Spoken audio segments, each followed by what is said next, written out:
കണ്ണൂർ ജില്ലയിലെ സ്വകാര്യ ആശുപത്രികളിലെ നഴ്സുമാർ കളക്ടറേറ്റിന് മുന്നിൽ നടത്തിവന്ന രാപ്പകൽ സമരം അവസാനിപ്പിച്ചു.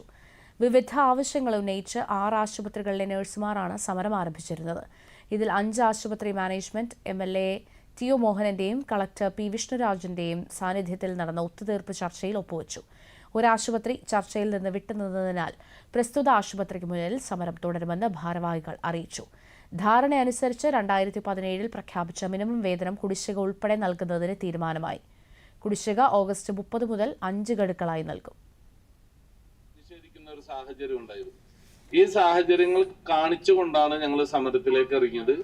ആ സമരത്തിന്റെ ഭാഗമായി ഇന്ന് ഞങ്ങൾക്ക് പ്രധാനമായി പറയാൻ ആഗ്രഹിക്കുന്ന ഒരു വിഷയം എന്ന് പറഞ്ഞു കഴിഞ്ഞാൽ 2017 സർക്കാർ പ്രഖ്യാപിച്ച മിനിമം വേതന പ്രകാരം മിനിമം വേജസിൽ കുറവ് വന്നിട്ടുള്ള എല്ലാ തുകയും അടുത്ത മാസം 30-ാം തീയതി മുതൽ 5 ഇൻസ്റ്റാൾമെന്റ് ആയിട്ട് മുഴുവൻ കുടിശ്ശിക നൽകാമെന്നാണ് ഞങ്ങൾക്ക് കിട്ടിയത്.